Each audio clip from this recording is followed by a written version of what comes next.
আসসালামু আলাইকুম বন্ধুরা। আমার যে লাভ বার্ড কিংস বাজরিকার পাখি আছে, এগুলোকে আমার অনেক ভালো লাগে। আমি যখন ক্লাস 5-এ পড়তাম তখন থেকে আমি পাখি পালা শুরু করি। আগে আমার পাখির ব্যাপারে কোনো আইডিয়াই ছিল না, কারণ নতুন পাখি পালে সবারই আইডিয়া থাকে না। 5 থেকে পাখি পালি, সর্বপ্রথমেই পালি হচ্ছে লাভ বার্ড। এই যে আমার যে একটা হলুদ জোড়া আছে দেখছো, ওই টাইপ থেকে, কিন্তু ওরা থেকে কোনো বাচ্চাই পাওয়া যায় না কেন? বাচ্চা মানে ওটা আলাদা একটা গল্প বলবো, আমি ওটা এখন বলবো না। আর আমি এখন অন্য বিষয় নিয়ে কথা বলবো। ওকে। আমি যে সকালে ঘুম থেকে উঠেই হাত মুখ ধুয়ে আমি বাজিগার, লাভবার, সব পাখি, আমার যেই পাখিগুলো আছে ওদেরকে আমি খাবার পানি পাল্টিয়ে দিই।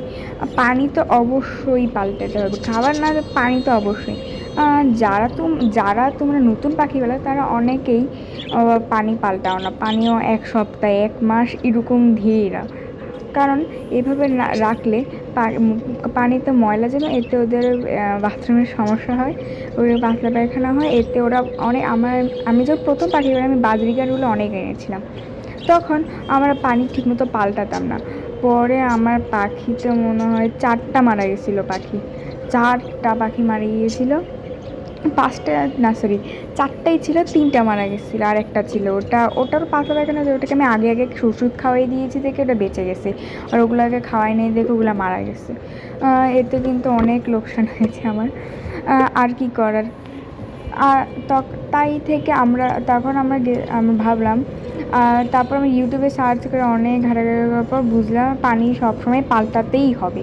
তোমরা অবশ্যই সবসময় পানি পাল্টাবা। আমরা প্রত্যেক দিন খাবার পানি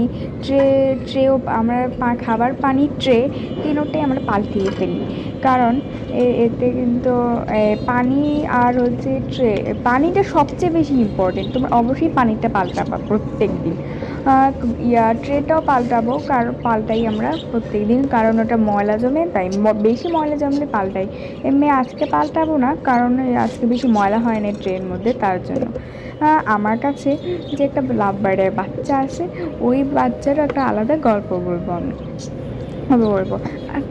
আর তোমাদের মধ্যে আমার পাখিগুলোর মধ্যে কোন কোন পাখিগুলো বেশি পছন্দ হয়েছে অবশ্যই কমেন্ট করবা, কারণ আমি জানতে চাই আমার পাখিগুলো কার কার বেশি পছন্দ। এই যে আমার যে নীল লাভবার্ড, এটা ফিমেল, এটা মা, আর এটা বাচ্চা। বাবারটা মারা গেছে, ওটা পরে বলবো। এই বাচ্চাটা কামড়াতে পারে না, কিন্তু এমনি কামড়ার চেষ্টা করে, মাও কামড়াতে যায় বাচ্চাকে যদি আমি হাত দিই। হ্যাঁ, বাচ্চারা খাইতেও পারে, উঠতে পারে, 2 মাস বয়স।